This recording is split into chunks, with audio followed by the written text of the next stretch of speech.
Hello everyone, welcome to জানাস of biology. তো তোমরা জানো ওয়েস্ট বেঙ্গল বোর্ডের ক্লাস 11-এর সেমিস্টার সিস্টেম এক্সাম এই মাস থেকে শুরু, যেটা হচ্ছে 13ই সেপ্টেম্বর থেকে। আর হাতে আছে আমাদের মাত্র 10টা দিন।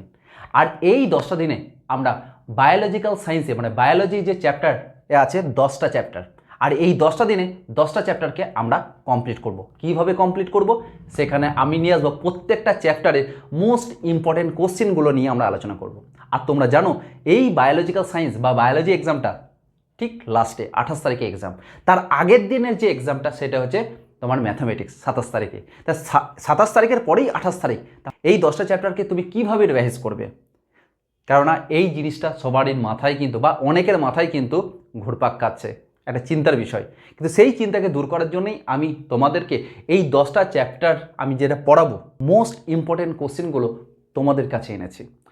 তো আজকে আমরা যে চ্যাপ্টারের কথা পড়বো সেটা হচ্ছে কোষ জীবনের একক। এটা দিয়ে শুরু করব, তারপরে পরপর করে প্রত্যেকটা চ্যাপ্টারের আমি মোস্ট ইম্পর্টেন্ট কোশ্চেনগুলোকে তোমাদের কাছে প্রেজেন্ট করব। ঠিক আছে? আর এই কয়েকটা দিনে এখন তো তোমাদের প্রস্তুতি ভালোই চলছে আশা করা যাক, তাই না? আর মাত্র 10টা দিন, আর এই 10টা দিনে আমরাও কি করব, বায়োলজিতে 10টা যে চ্যাপ্টার আছে সেগুলো আমরা ডিটেলস পড়বো। আর প্রত্যেকটা চ্যাপ্টারের যে কোশ্চেনগুলো তোমাদেরকে দেবো সেই প্রত্যেকটা কোশ্চেনের আমি ডিটেলস এক্সপ্লেনেশন আমি করব, যার ফলে তোমরা ইজিলি বুঝতে পারো। ভিডিও লেন্দি হতে পারে কিন্তু তোমাদের কাজে আসবে। ঠিক আছে? তাহলে কোনো কিছু দেরি না করে চলো শুরু করা যাক। ফার্স্ট চ্যাপ্টারটা আমরা পড়ব কোষ জীবনের একক। ঠিক আছে? তো এখানে ফার্স্ট কোয়েশ্চেন আছে কি, যে অঙ্গাণুটি প্রোক্যারিওটিক এবং ইউক্যারিওটিক উভয় কোষেই দেখা যায় সেই কোষাঙ্গাণুটির নাম হলো, তোমরা মনে রাখবে, রাইবোজোম। রাইবোজোম এমন একটা কোষাঙ্গাণু যা ইউক্যারিওটিক এবং প্রোক্যারিওটিক কোষে উভয় কোষেই কিন্তু দেখা যায়। প্রোক্যারিওটিক হচ্ছে ব্যাকটেরিয়া কোষ, ইউক্যারিওটিক হচ্ছে উদ্ভিদ কোষ আর প্রাণী কোষকে বলা হয়। ঠিক আছে? 2 নাম্বার, প্রোটিন সংশ্লেষের স্থান হলো, অপশন আছে মাইটোকন্ড্রিয়া, গলগি বস্তু, লাইসোজোম আর রাইবোজোম। তোমরা মনে রাখবে রাইবোজোমকে বলা হয় প্রোটিন ফ্যাক্টরি, তাই রাইবোজোমও এখানে হবে অ্যান্সার, যেটাকে বলা হয় প্রোটিন সংশ্লেষের প্রধান স্থান। ঠিক আছে? নেক্সট, কোষ পর্দার বৈশিষ্ট্য। এইখানে যে 4টে অপশানের মধ্যে কোষ পর্দার বৈশিষ্ট্য কোনটা, সেটা হচ্ছে তোমার অপশান আছে ভেদ্য, অভেদ্য, অর্ধভেদ্য আর প্রভেদ্য ভেদ্য। ঠিক আছে? তো এখানে তোমরা মনে রাখবে ভেদ্য মানে হচ্ছে সব ধরনের মলিকুল বা অণু চলাচল করতে পারে। অভেদ্য মানে হচ্ছে শুধুমাত্র গ্যাসীয় পদার্থের চলাচল হয় কিন্তু তরল বা কঠিন পদার্থের চলাচল হয় না। অর্ধভেদ্য মানে হচ্ছে যেমন মাছের পটকা, তারপরে হচ্ছে ডিমের যে বাইরের যে আবরণীটা, ঠিক আছে, তো সেগুলো অর্ধভেদ্য পর্দা। অর্ধভেদ্য পর্দা সেগুলোই যেখানে শুধুমাত্র দ্রাবকের অণু মানে জলের অণু চলাচল করে কিন্তু কোনো দ্রাব্যের অণু চলাচল করতে পারে না। আর প্রভেদ্য ভেদ্য হচ্ছে যেগুলো তোমার দ্রাব্যের সাথে দ্রাবকেরও অণু চলাচল করতে পারে বা কিছু অণু বা আয়নের চলাচল হয়, সেইগুলো হচ্ছে প্রভেদ্য ভেদ্য। ওই জন্য তোমরা মনে রাখবে কোষ পর্দার যে বৈশিষ্ট্যতে মনে রাখবে এই যে প্রভেদ্য ভেদ্য হচ্ছে তোমার সেই অ্যান্সার। ঠিক আছে? বেশ, নেক্সট কোয়েশ্চেন হচ্ছে কোষের পিনোসাইটোসিস পদ্ধতিতে গৃহীত হয়। পিনোসাইটোসিস মানে আগে জানতে হবে, আমাদের 3 ধরনের সাইটোসিস হয়। একটাকে আমরা বলবো, ধরো এটা সেল কোষের ভেতরে যে বস্তু আছে সেই কোনো বস্তু যদি বাইরে থেকে ভেতর থেকে যদি বাইরের দিকে যায় তখন তাকে বলা হয় এক্সোসাইটোসিস। যদি বাইরে থেকে ভেতরের দিকে আসে তখন তাকে বলা হয় এন্ডোসাইটোসিস। আর এই ধরনের পদার্থ, কোন ধরনের পদার্থ যখন বাইরে থেকে ভেতরে বা ভেতর থেকে বাইরের দিকে আসে সেটা হচ্ছে সলিড বা কঠিন পদার্থের ক্ষেত্রে হয়। আর মনে রাখবে পিনোসাইটোসিস, পিনো ওয়ার্ডটা মনে হয় পান করা মনে করবে, যদি কোনো তরল পদার্থ যদি গৃহীত করে তখন তাকে বলা হয় পিনোসাইটোসিস। ঠিক আছে? তাহলে এইখানে আমাদের অ্যান্সার হবে তরল পদার্থ যদি গৃহীত হয় কোষ তখন হবে আমাদের সেই পদ্ধতিকে বলবো আমরা পিনোসাইটোসিস পদ্ধতি। ঠিক? নেক্সট কোয়েশ্চেন দেখি। নেক্সট কোয়েশ্চেনে আছে কি, কে সিদ্ধান্ত করেন প্রতিটি কোষ পূর্বতন কোষ থেকে সৃষ্টি হয়? প্রতিটি কোষ পূর্বতন কোষ থেকে সৃষ্টি হয় মানে একটা কোষ যদি থাকে, ধরো এটা একটা কোষ, পূর্বতন কোষ, আর এই কোষ থেকে আবার নতুন দুটো কোষ তৈরি হলো, তাহলে এই যে নতুন দুটো কোষ তৈরি হলো এই দুটো আর 2, এই দুটো কোষ যে তৈরি হলো সেটা হচ্ছে পূর্বতন কোষ থেকে কিন্তু তৈরি হয়েছে। এটা হচ্ছে পূর্বতন কোষ। এইটা প্রথম কে বলেছিলেন? এটা মনে রাখবে, এইটা বলেছিলেন আমাদের বিজ্ঞানী ভিরচাও, রুডল্ফ ভিরচাও। ঠিক আছে। আর ভিরচাও এটাও বলেন যে কোষতত্ত্বের যে রূপান্তরিত রূপ সেটাও কিন্তু আমাদের ভিরচাও দিয়েছিলেন। আর ভিরচাও এই যে প্রতিটি কোষ পূর্বতন কোষ থেকে যে সৃষ্টি হয় সেইটা তিনি বলেছিলেন তার ভাষায় ওমনিস সেলুলা ইউ সেলুলা। ওমনিস সেলুলা যদি কোশ্চিন আসে, ওমনিস সেলুলা ই সেলুলা কে দিয়েছিলেন? সেটা হচ্ছে তোমার হচ্ছে আমাদের মনে রাখবে সেটা হচ্ছে ভিরচাও। ঠিক আছে। আর এর সাথে যে আরও অপশানগুলো আছে এই অপশানগুলো মনে রেখে দিও। রবার্ট ব্রাউন আবিষ্কার করেন নিউক্লিয়াসকে, লিউয়েনহক আবিষ্কার করেন আমাদের জীবিত কোষকে, আর রবার্ট হুক ইনি আবিষ্কার করেন মৃত কোষকে। ঠিক আছে। বেশ, নেক্সট কোয়েশ্চেন, আয়তনে সবচেয়ে বড় জীবকোষ কোনটি? সেটি হলো মনে রাখবে সেটা হচ্ছে উট পাখির ডিম। এটা অনেকেই তোমরা জানো, সেটা হচ্ছে উট পাখির ডিম হচ্ছে তোমার সবচেয়ে বড় কোষ। আর এখানে রাইনোভাইরাস আছে, রাইনোভাইরাস হচ্ছে একটা সিঙ্গেল স্ট্যান্ডার্ড আরএনএ ভাইরাস। ঠিক আছে, যেটা আমাদের সর্দি কাশি লাগে সেই রকম ভাইরাস এই ভাইরাস। অ্যাসিটাবুলেরিয়া, এটা হচ্ছে অ্যাসিটাবুলেরিয়া হচ্ছে একটা হচ্ছে অ্যালগি মানে হচ্ছে শৈবাল। আর মানুষের ডিম্বাণু, এটাও মনে রাখবে যদি কোনোদিন কোনো কোশ্চেন আসে যে সব মানব দেহে বা মানুষের দেহে সবথেকে বড় কোষের নাম কি, সেটা মনে রাখবে ডিম্বাণু। আর মানুষের শরীরের সবথেকে ছোট কোষের নাম হচ্ছে সেটা হচ্ছে মানুষের শুক্রাণু। এটা মনে রেখো। ঠিক। নেক্সট কোশ্চেন, নেক্সট হচ্ছে সার্কোপ্লাজমিক রেটিকিউলাম সঞ্চয় করে। এবারে মনে রাখবে সার্কোপ্লাজমিক রেটিকুলামের সাথে মনে রাখছে এন্ডোপ্লাজমিক রেটিকুলাম। ঠিক আছে, এন্ডোপ্লাজমিক রেটিকুলাম আর সার্কোপ্লাজমিক রেটিকুলাম একই, কিন্তু এখানে সার্কোপ্লাজমিক রেটিকুলাম যেটা আছে সেই সার্কোপ্লাজমিক রেটিকুলাম এটা পেশি কোষের দেখা যায়। পেশি কোষের এন্ডোপ্লাজমিক রেটিকুলামকে বলা হয় সার্কোপ্লাজমিক রেটিকুলাম। আর এই সার্কোপ্লাজমিক রেটিকুলামে যে আয়নটা সঞ্চিত থাকে সেটা মনে রাখবে আমাদের হচ্ছে ক্যালসিয়াম। ক্যালসিয়ামটা সঞ্চিত থাকে। ঠিক আছে। বেশ, নেক্সট, প্রোক্যারিওটিক কোষে নিউক্লিয়েটের নাম হলো, প্রোক্যারিওটিক কোষের নিউক্লিয়েটের নাম হচ্ছে, নিউক্লিয়েট হচ্ছে প্রোক্যারিওটিক কোষে বা ব্যাকটেরিয়া কোষের মেন ডিএনএ, প্রধান ডিএনএকে বলা হয় নিউক্লিয়েট। এর আরেক নামকে বলা হয় জেনোফোর, আরেকটা নামকে বলা হয় জেনোফোর। ঠিক আছে। আর মেন ডিএনএ ছাড়াও প্রোক্যারিওটিক কোষের মেন ডিএনএ ছাড়াও একটা অতিরিক্ত ডিএনএ থাকে যেটাকে বলা হয় প্লাজমিড। ঠিক আছে। এপিজোম হচ্ছে কোনো ডিএনএর জেনেটিক ম্যাটেরিয়াল বা জিন বস্তুর ছোট অংশকে বলা হয় এপিজোম। আর মেসোজোম হচ্ছে প্রোক্যারিওটিক কোষের মধ্যেই থাকে, যেটা হচ্ছে মাইটোকন্ড্রিয়া। আমাদের যেমন মাইটোকন্ড্রিয়া ইউক্যারিওটিক কোষে মাইটোকন্ড্রিয়া যেমন কাজ করে, প্রোক্যারিওটিক কোষে মাইটোকন্ড্রিয়ার মতন কাজ করে এই মেসোজোম। আর মাইটোকন্ড্রিয়াকে জানো কি বলা হয়? মাইটোকন্ড্রিয়াকে বলা হয় কোষের শক্তিঘর। ঠিক আছে, কিন্তু এইখানে উত্তর হচ্ছে নিউক্লিয়েটের অপর নাম হচ্ছে একটা হচ্ছে জেনোফোর, সেটা হচ্ছে প্রোক্যারিওটিক কোষের মধ্যে দেখা যায়। ঠিক আছে, ক্লিয়ার। নেক্সট কোয়েশ্চেন, ফসফোলিপিড এক প্রকার। ফসফোলিপিড কি? ফসফোলিপিড হচ্ছে কোষ পর্দা। ধরো এটা হচ্ছে তোমার হচ্ছে কোষ, কোষের যদি আমি মেমব্রেনটাকে যদি জুম করা হয় তাহলে দেখা যাবে কি এরকম করে অংশগুলো দেখা যায়। এই এক একটা জিনিসকে বলা হয় ফসফোলিপিড, এক একটা পার্টকে বলা হয় ফসফোলিপিড। এইটাকে যদি আমি আলাদা করে আমি জুম করে বার করে নিয়ে আসি তাহলে কি লাগবে? এটা হচ্ছে হেড, এটা হচ্ছে টেল। এটাকে বলা হয় হেড রিজিয়ন, আর এই পার্টটাকে বলা হয় টেল মানে হচ্ছে লেজ। ঠিক আছে। আর এই হেডটাকে বলা হয় হাইড্রোফিলিক, আর এই নিচের অংশটাকে বলা হয় হাইড্রোফোবিক।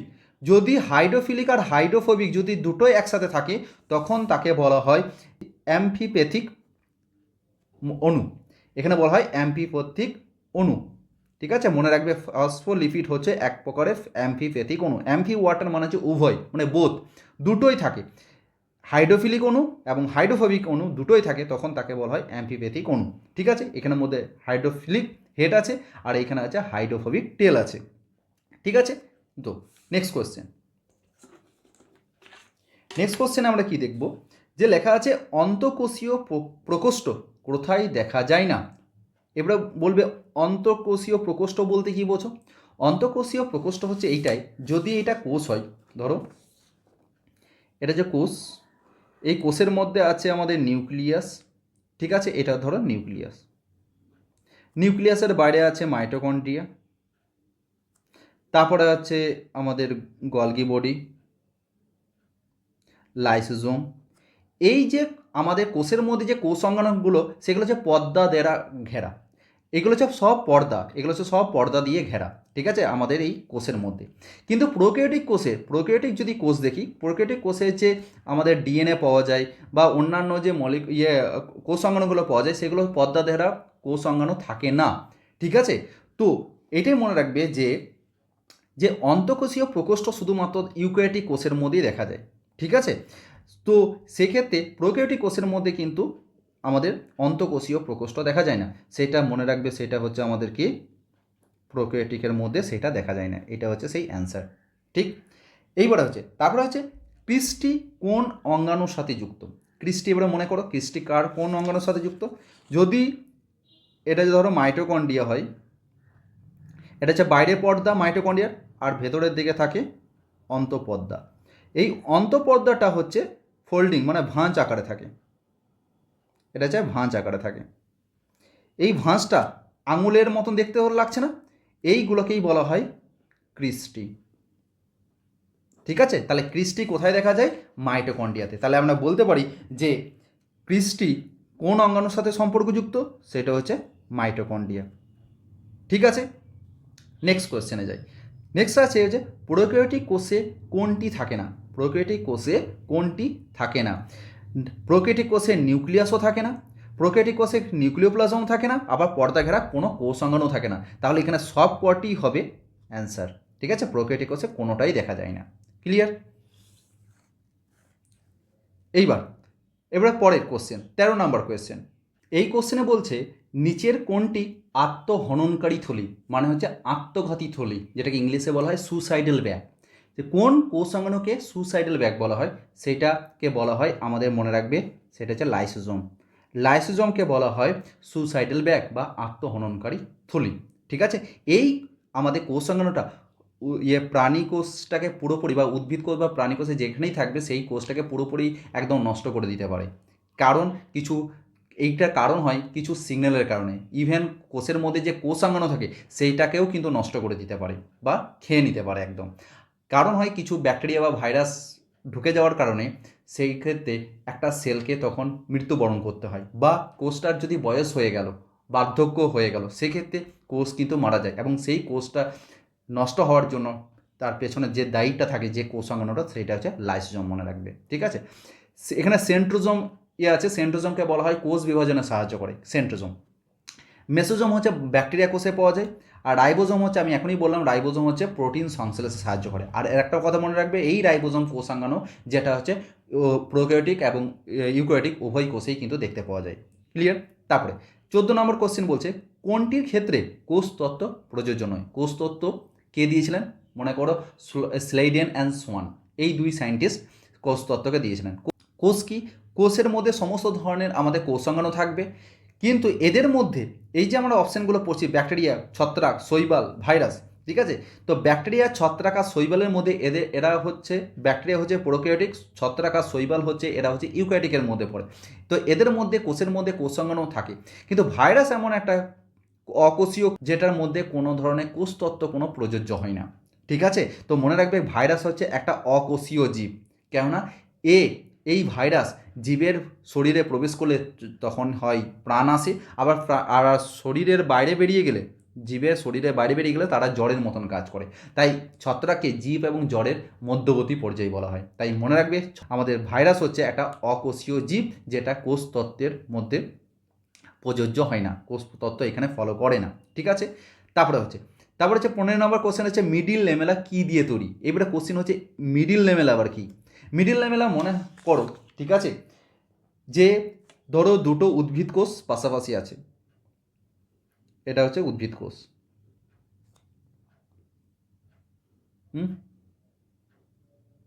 এই উদ্ভিদ কোষের ভেতরের দিকে আছে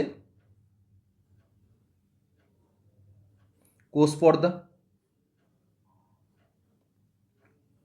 ঠিক আছে। আর এই দুটো কোষ মানে যে উদ্ভিদ কোষে কোষ প্রাচীরও থাকে, আবার ভেতরের দিকে কোষ পর্দা থাকে। আর এই দুটো প্রাচীর মানে যে প্রাচীরের বাইরের দিকে আরেকটা পর্দা থাকে, যেটাকে বলা হয় মিডিল ল্যামেলা। এই অংশটাকেই বলা হয় মিডিল ল্যামেলা। ঠিক আছে, আর মিডিল ল্যামেলা দুটো জিনিস দিয়ে তৈরি, দুটো আয়ন দিয়ে তৈরি, সেটা হচ্ছে ক্যালসিয়াম আর একটা হচ্ছে ম্যাগনেসিয়াম পেকটেট দিয়ে তৈরি, এটা মনে রাখবে। ঠিক আছে, ক্যালসিয়াম আর ম্যাগনেসিয়াম পেকটেট দিয়ে তৈরি এই মিডিল ল্যামেলা থাকে দুটো কোষের মাঝখানে, দুটো কোষ প্রাচীরের মাঝখানে থাকে এই মিডিল ল্যামেলা। তাহলে মিডিল ল্যামেলা তাহলে কী দিয়ে তৈরি? অপশান আছে কি হেমিসেলুলোজ, ফসফোলিপিড, ক্যালসিয়াম পেকটেট আর হচ্ছে পেপটাইডোগ্লাইকেন। তাহলে এখানে অ্যান্সার কী হবে? Calcium pectate. কেন ক্যালসিয়াম পেকটেট আর হচ্ছে ম্যাগনেসিয়াম পেকটেট এই দুটো দিয়ে তৈরি হয়। ঠিক আছে, আর পেপটাইডোগ্লাইকেন থাকে ব্যাকটেরিয়া কোষের কোষ প্রাচীরে যে উপাদান দিয়ে তৈরি, ব্যাকটেরিয়া কোষের কোষ প্রাচীরটা যে উপাদান দিয়ে তৈরি তাকে বলা হয় পেপটাইডোগ্লাইকেন। ফসফোলিপিড আমরা বললাম, ফসফোলিপিড থাকে প্লাজমা পর্দার মধ্যে। হেমিসেলুলোজ থাকে উদ্ভিদ কোষের কোষ প্রাচীরের মধ্যে। ঠিক আছে, বেশ। তারপরে নেক্সট কোয়েশ্চেন হচ্ছে লাইসোজোম। লাইসোজোম কোনটির সঞ্চয় ভাণ্ডার? আমরা এখনই পড়লাম যে লাইসোজোমকে কি বলা হয়? আত্মহননকারী থলি। কেন বলা হয়? কেন লাইসোজোমের মধ্যে এমন ধরনের উৎসেচক থাকে যা প্রাণী কোষ বা উদ্ভিদ কোষকে পুরোপুরি নষ্ট করে দিতে পারে। উদ্ভিদ কোষে থাকলে উদ্ভিদ কোষকে, প্রাণী কোষকে থাকলে প্রাণী, হ্যাঁ এটা নয় যে ও থাকলেই উদ্ভিদ কোষ নষ্ট হয়ে যাবে, ওকে রাখে কারণ এমার্জেন্সি কন্ডিশনে কাজে লাগে। ঠিক আছে, তো কোশ্চেন হচ্ছে এই লাইসোজোমের মধ্যে কোন ধরনের পদার্থ সঞ্চিত থাকে সেটা মনে রাখবে, আর্দ্র বিশ্লেষণকারী উৎসেচক। ঠিক আছে, লাইসোজোমের মধ্যে এটা দেখতে পাওয়া যায়। নেক্সট কোশ্চেন, ইউক্যারিওটিক কোষের সিলিয়া এবং ফ্ল্যাজেলা বিন্যাস রীতি হলো কী ধরনের? এটা সিলিয়া আর ফ্ল্যাজেলা দেখা যায় কোথায়? আমরা জানি সিলিয়া আর ফ্ল্যাজেলা দেখা যায় ব্যাকটেরিয়া কোষের মধ্যে সিলিয়া দেখা যায়, আর যখন প্যারামোসিয়াম থাকে, প্যারামোসিয়াম যে সেল কোষ আছে সেখানের মধ্যে ওদের গোটা শরীরে কিন্তু সিলিয়া দেখা যায়। তো এই সিলিয়া এবং ফ্ল্যাজেলাকে যদি আমি কাট করি, তাহলে কাট করলে যদি আমি লম্বা করে আমি দেখি জুম করে, তাহলে আমরা কি পাবো? এটা হচ্ছে কোষ পর্দা, আর কোষ পর্দার ভেতরে এরকম অনুনালিকা থাকে, এরকম ধরনের অনুনালিকা 1 2 3 4 5 6 7 8 9, বাইরের দিকে থাকে 9টা অনুনালিকা আর ভেতরের দিকে থাকে 2টো অনুনালিকা। ঠিক আছে, আর এরা একে অপরের সাথে যুক্ত থাকে। তাহলে বাইরের দিকে যদি 9টা আর ভেতরের দিকে 2টো, তাহলে সিলিয়া এবং ফ্ল্যাজেলাকে যদি আমরা কাট করি তাহলে আমাদের এর বিন্যাস রীতি পাই 9+2। ঠিক আছে, তাহলে এর অ্যান্সার কি হবে? 9+2। ঠিক আছে, আর 9+0 কার ক্ষেত্রে থাকে সেটা মনে রাখবে সেন্ট্রোজোমের ক্ষেত্রে। সেন্ট্রোজোম এদের ক্ষেত্রে কিন্তু 9+0 অ্যারেঞ্জমেন্টে থাকে। ঠিক আছে, তো এটা মনে রেখো। নেক্সট, উদ্ভিদ কোষে লাইসোজোমের মতো কাজ করে যে অঙ্গাণু তা হলো, এবারে মনে রাখবে যে উদ্ভিদ কোষের যে লাইসোজোমকে বলা হয় স্ফেরোজোম। ঠিক আছে, উদ্ভিদ কোষের লাইসোজোমকে বলা হয় স্ফেরোজোম। ওকে, আর গ্লাইঅক্সিজোম, পারঅক্সিজোম এরাও কিন্তু উদ্ভিদ কোষে এবং প্রাণী কোষে দেখা যায়। যেমন পারঅক্সিজোম উদ্ভিদ এবং প্রাণী কোষে দুজনকেই দেখা যায়। ঠিক আছে, পারঅক্সিজোমের কাজ কি জানো? পারঅক্সিজোমের কাজ হচ্ছে এইখানের মধ্যে যখন H2O2 তৈরি হয় একে জল এবং অক্সিজেনে ভেঙে দেয়। ঠিক আছে, সেটা পারঅক্সিজমের কিছু এনজাইম থাকে যেমন ক্যাটালেজ এনজাইম। গ্লাইঅক্সিজম উদ্ভিদ কোষে দেখা যায়। গ্লাইঅক্সিজম ফ্যাট সংশ্লেষে বা ফ্যাট বিপাকে সাহায্য করে। ঠিক আছে, আমাদের এই গ্লাইঅক্সিজম। আর এইখানে মনে রাখবে উদ্ভিদ কোষের লাইসোজোমকে বলা হয় স্ফেরোজোমকে বলা হয় উদ্ভিদ কোষের লাইসোজোম। ওকে, নেক্সট কোয়েশ্চেন, কোন আয়ন রাইবোজোমের অধ একক দুটিকে যুক্ত করে? অধ একক মানে হচ্ছে রাইবোজোমের দুটো একক, একটা হচ্ছে বড় একক থাকে, একটা হয় বড় একক আর একটা হয় ছোট একক। বড় একক প্রোক্যারিওটিক কোষকে বলা হয় 50S, আর প্রোক্যারিওটিক কোষের ছোট এককটাকে বলা হয় 30S, আর সেইটা ইউক্যারিওটিক কোষের ক্ষেত্রে বলা হয় এটা হচ্ছে তোমার 60S, আর ছোটোটাকে বলা হয় 40S। এই দুটো হচ্ছে ইউক্যারিওটিক কোষের ক্ষেত্রে, আর এই দুটো হচ্ছে তোমার প্রোক্যারিওটিক কোষে। এরা যখন যুক্ত হয় তখন এরা তৈরি করে 70S, আর এরা যখন যুক্ত হয় তখন হয় 80S। ঠিক আছে, এই যে এটা হচ্ছে বড় সাব ইউনিট, মানে হচ্ছে এটা বড় সাব ইউনিট, আর এটা হচ্ছে ছোট সাব ইউনিট। এরা না সাইটোপ্লাজমে যখন কোষের যখন সাইটোপ্লাজমে থাকে তখন এরা আলাদা আলাদাভাবে ঘুরে ঘুরে বেড়ায়, কিন্তু যখনই এরা প্রোটিন সংশ্লেষ করে, ধরো এটা হচ্ছে mRNA আর এই এমআরএনএর মধ্যে যখন এই যে বড় এবং ছোট ইউনিটটা বা এককটা এরকম করে যুক্ত হয়, আর এই যুক্ত হওয়ার জন্য যে আয়নটা কাজে লাগে সেটা মনে রাখবে, সেটা হচ্ছে Mg2+, মানে হচ্ছে ম্যাগনেসিয়াম। ঠিক আছে, এখানে তাহলে অ্যান্সার হবে কি ম্যাগনেসিয়াম। ঠিক আছে, বেশ, নেক্সট কোশ্চেনে যাই।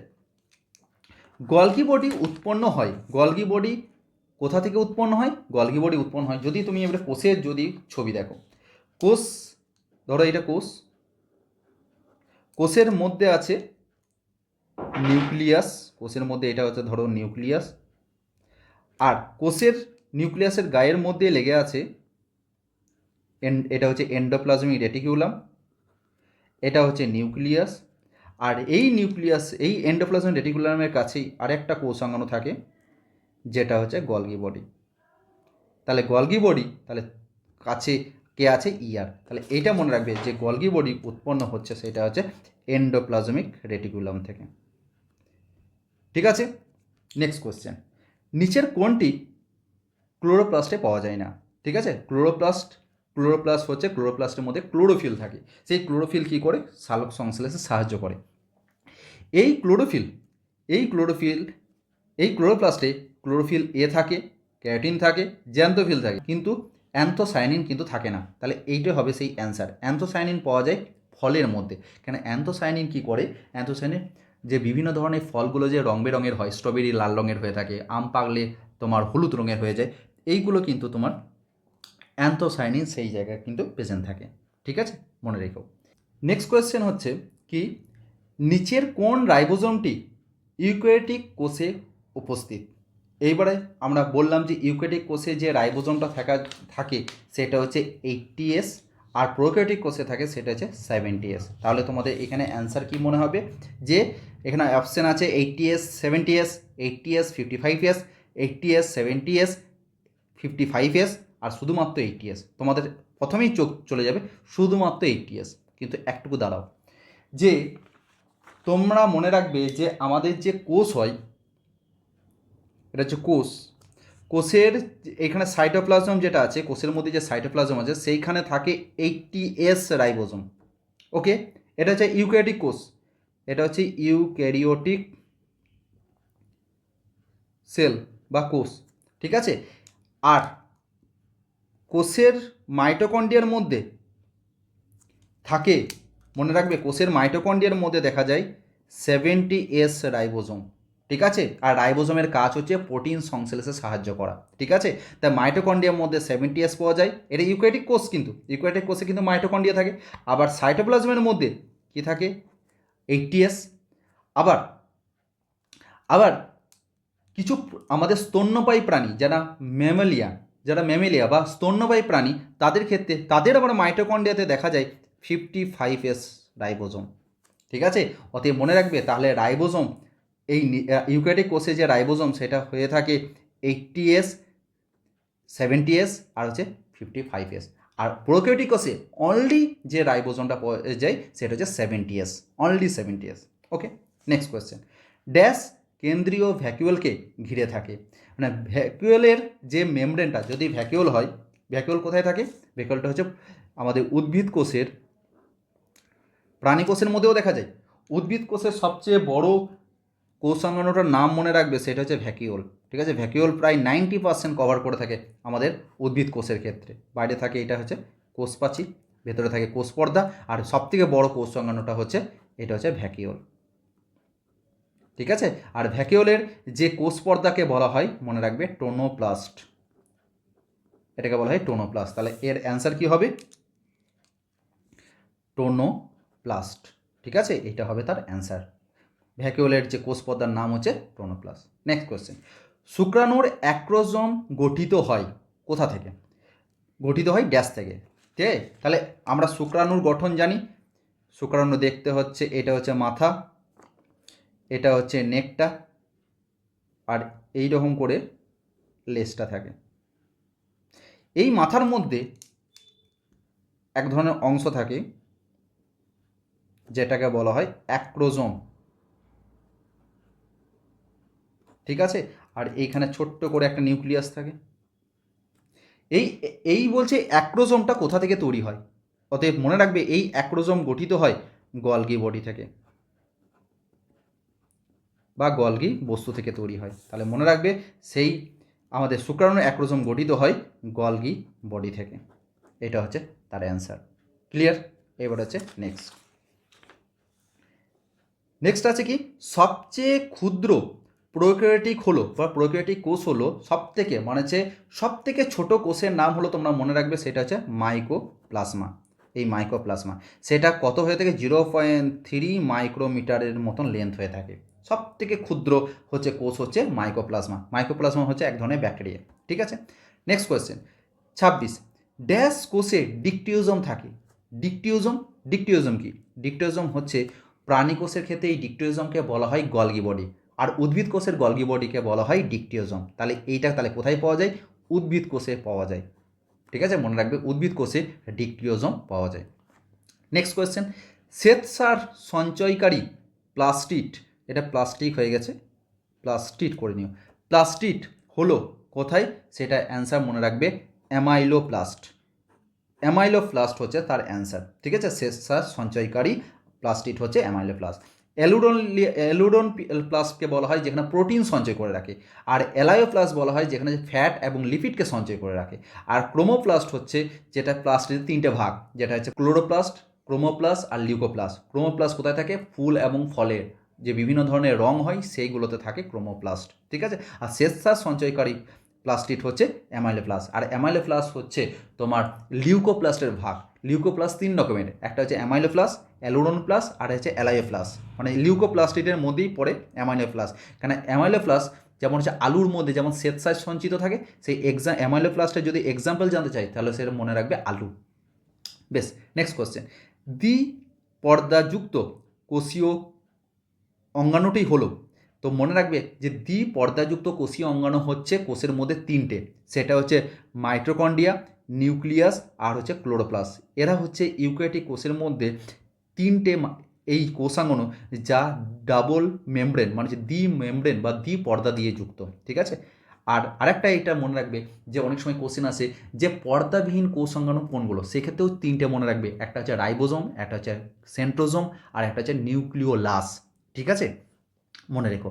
নেক্সট কোশ্চেন দেখো, পারঅক্সিজম লেখা আছে। পারঅক্সিজম কোথায় থাকে, পারঅক্সিজম থাকে, পারঅক্সিজমে থাকে আমাদেরকে ক্যাটালেজ উৎসেচক। এখনই বললাম এই ক্যাটালেজ উৎসেচকের কাজ কি, যে ক্যাটালেজ উৎসেচকের কাজ হচ্ছে এই যে H2O2, H2O2 একটা হচ্ছে ক্ষতিকারক পদার্থ আমাদের বডিতে বাই প্রোডাক্ট হিসেবে তৈরি হয়। ঠিক আছে, এটাকে নাম হচ্ছে হাইড্রোজেন পারঅক্সাইড বলা হয়। এই ক্যাটালেজ উৎসেচকটা, এই যে ক্যাটালেজ উৎসেচকটা এইখানে ক্রিয়া করে, এই এনজাইমটা ক্রিয়া করে নিয়ে পরে জল এবং অক্সিজেনে কনভার্ট করে দেয়। আর জল এবং অক্সিজেন আমাদের শরীরের পক্ষে প্রয়োজনীয় জিনিস, তাই এতে কাজে লেগে যায়। ঠিক আছে, মনে থেকো। বেশ, তাহলে নেক্সট কোশ্চেন, লিপিড সংশ্লেষ, লিপিড সংশ্লেষের স্থান হলো, লিপিড সংশ্লেষ স্থান হলো মনে রাখবে এসআর, এসিআর। এসিআর মানে হচ্ছে তোমার স্মুথ এন্ডোপ্লাজমিক রেটিকুলাম। ঠিক আছে, মানে যেটাকে বলা হয় মসৃণ এন্ডোপ্লাজমিক রেটিকুলাম। আর আরিআরকে মনে রাখবে যেটা হচ্ছে রাফ এন্ডোপ্লাজমিক রেটিকুলাম, মানে হচ্ছে অমসৃণ এন্ডোপ্লাজমিক রেটিকুলাম। রাফ কেন বলা হয়, রাফ বলা হয় এখানে কেন, রাইবোজোম আছে। আর রাইবোজোম কী কাজ করে, রাইবোজোম প্রোটিন সংশ্লেষে কাজ করে, তার আরিআরের কাজ হচ্ছে প্রোটিন সংশ্লেষে সাহায্য করা। ওকে, বেশ, নেক্সট কোয়েশ্চেন, নিচের কোনটি, নিচের কোনটি পর্দা বেষ্টিত নয়? এখনই বললাম আমি তিনটে পর্দা বেষ্টিত কোষ সংজ্ঞানু নয়, এরকম আমি নাম বললাম। একটা মনে রাখবে কে, একটা হচ্ছে সেন্ট্রোজোম, একটা হচ্ছে রাইবোজোম আর একটা হচ্ছে নিউক্লিওলাস। এবারে বলবে স্যার রাইবোজোমটা বুঝলাম, সেন্ট্রোজোম বুঝলাম, নিউক্লিওলাস আবার কোথায় থাকে? নিউক্লিয়াস হচ্ছে কোষের, ধরো এটা কোষ হয়, যদি কোষ হয় কোষের এটা হচ্ছে নিউক্লিয়াস, আর নিউক্লিয়াসের মধ্যে ছোট্ট একটা গোলাকার অংশ থাকে। এই গোলাকার অংশ কিন্তু কোনো পর্দাযুক্ত নয় কিন্তু। ঠিক আছে, এইটাকে বলা হয় নিউক্লিওলাস। ঠিক আছে, এই নিউক্লিওলাস কিন্তু পর্দাবিহীন। তাহলে নিচের কোন নিচের কোনটি পর্দা বিশিষ্ট নয়, সেটা মনে রাখবে রাইবোজোম। ঠিক, তারপরে রাইবোজোমাল আরএনএ যার মধ্যে সক্রিয়ভাবে সংশ্লেষিত হয়, এই রাইবোজোমাল আরএনএকে আবার শর্টে বলা হয় কি, আরএনএ। ঠিক আছে, এটা সংশ্লেষিত হয়, তুমি মনে রাখবে, এই নিউক্লিওলাস থেকে। এখানে এখনই যে ছবিটা দেখালাম নিউক্লিওলাস, এটা হচ্ছে নিউক্লিওলাস। এই নিউক্লিওলাস থেকেই কিন্তু আরএনএ বা রাইবোজোমাল আরএনএ সংশ্লেষিত হয়। ওকে, নেক্সট কোশ্চেন। উদ্ভিদের প্রাথমিক কোষপ্রাচীর গঠনের প্রধান উপাদান হলো, সেটা মনে রাখবে, অবশ্যই সেলুলোজ। সেলুলোজ হচ্ছে উদ্ভিদের যে কোষপ্রাচীর আছে সেইটা যে প্রধান উপাদান হচ্ছে সেলুলোজ। তিন ধরনের জীবেদের কোষপ্রাচীর দেখা যায়। একটা হচ্ছে উদ্ভিদ কোষের মধ্যে কোষপ্রাচীর দেখা যায় যেটা সেলুলোজ নির্মিত হয়ে থাকে। ব্যাকটেরিয়া কোষে কোষপ্রাচীর দেখা যায়, যেটাকে আমি বললাম পেপটাইডোগ্লাইকেন। এখনই দেখালাম না, এই যে কোথায়, এই যে পেপটাইডোগ্লাইকেনটা কি হয়, এদের ব্যাকটেরিয়ার কোষপ্রাচীরের উপাদান, ব্যাকটেরিয়া কোষপ্রাচীরের। আর আরেকটা হচ্ছে কাইটিন, মনে রাখবে, একটা কাইটিন। এই কাইটিন হচ্ছে তোমার ফাঙ্গাস, মানে হচ্ছে ছত্রাক। এই ছত্রাকের ক্ষেত্রে কি কাজ করে, কোষপ্রাচীরটা যেটা তৈরি হয় সেটা যে কাইটিন নির্মিত হয়ে থাকে। ওকে, এবার হচ্ছে নেক্সট কোয়েশ্চেন আছে, ব্যাকটেরিয়া দেহের কোন গঠন মাইটোকন্ড্রিয়ার মতো কাজ করে? মাইটোকন্ড্রিয়ার মতো কাজ করে, এটা মনে রাখবে, সেটা হচ্ছে মেসোজোম। মেসোজোম হচ্ছে, যেমন যে মেসোজোম আমাদের মাইটোকন্ড্রিয়া কী কাজ করে, কোষের শক্তিঘর হিসেবে কাজ করে, শ্বসন হিসেবে কাজ করে, রেসপিরেশন হিসেবে কাজ করে। ঠিক ব্যাকটেরিয়ার কোষে মেসোজোমটা হচ্ছে মাইটোকন্ড্রিয়ার মতন কাজ করে। নেক্সট কোয়েশ্চেন হচ্ছে লাস্ট কোয়েশ্চেন 35, যেটা হচ্ছে বাম স্তম্ভ এবং ডান স্তম্ভকে মেলাতে হবে। ঠিক আছে, তো ক্লোরোপ্লাস্ট কার সাথে যুক্ত? ক্লোরোপ্লাস্ট মনে রাখবে, ক্লোরোপ্লাস্ট হচ্ছে এই কোয়ান্টামের সাথে, কোয়ান্টাজোম। ঠিক আছে, কোয়ান্টাজোম কি? কোয়ান্টাজোম হচ্ছে সালোক সংশ্লেষের একককে বলা হয় কোয়ান্টাজোম। তাহলে সালোক সংশ্লেষ কোথায় হয়? আমাদের জানি মেসোফিল কলার ক্লোরোপ্লাস্টের মধ্যে হয়, কারণ ক্লোরোপ্লাস্টের মধ্যে থাকে ক্লোরোফিল। আর সেক্ষেত্রে কোয়ান্টাম জোম বলছে, এটা কোয়ান্টা ওয়াটার মানে হচ্ছে ফটন। লাইটের মধ্যে যে সানলাইট থেকে যে লাইটটা আসে সেটা হচ্ছে ফটন বলা হয়, তাই কোয়ান্টাজোম বলা হয়। ঠিক আছে, নল ডুস্কা এই দুজন ইলেকট্রন মাইক্রোস্কোপ তৈরি করেন। ওকে, দীর্ঘতম প্রাণী কোষ হচ্ছে, সেটা মনে রাখবে, স্নায়ুকোষ, মানে হচ্ছে নিউরন। সিঙ্গার নিকলসন দিয়েছিলেন 1972-তে, সেটা হচ্ছে ফ্লুইড মোজাইক মডেল। আর আত্মঘাতী থলি, সেটা তো আমরা অলরেডি বললাম, সেটা হচ্ছে আমাদের লাইসোজোম। তাহলে এখানের মধ্যে কোন অপশানটা দেখো, A5 হচ্ছে এইটাতে, আর কোনো জায়গাতে নেই, তাহলে এইটা হবে অপশান 2টা হবে তার রাইট অ্যান্সার। ক্লিয়ার? এইগুলো হচ্ছে সব ইম্পর্টেন্ট কোশ্চেন তোমাদের। এই যে আমরা যেটা আমি আজকে পড়লাম যে কোষ জীবনের একক, এটা হচ্ছে যে 35 বা 35টা কোশ্চেন, এগুলো হচ্ছে খুব ইম্পর্টেন্ট কোশ্চেন, যেগুলো আমি সিলেক্ট করে রেখেছি তোমাদের জন্য। এইগুলোকে বারবার রিভিশন করে যাও, তাহলে তোমরা এদের মধ্যে কোশ্চেনগুলো তুমি পেয়ে যাবে এই চ্যাপ্টারে। নেক্সট যে ভিডিওতে আমরা অন্য কোনো একটা চ্যাপ্টার নিয়ে আমরা আলোচনা করব। ঠিক আছে, যদি ভিডিওটা ভালো লাগে থাকে অবশ্যই লাইক এবং শেয়ার করবে, আর চ্যানেলটাকে সাবস্ক্রাইব করে যাবে। আমি কিন্তু একটা নির্দিষ্ট টাইমে, আমি বলেছি সেই নির্দিষ্ট টাইমটা, সেই টাইমে আমি তোমাদেরকে কী করব, এই ভিডিও তোমাকে প্রোভাইড করব এই চ্যানেলের মাধ্যমে। ঠিক আছে, চ্যানেলটার নাম হচ্ছে Genus of Biology. Okay, thank you.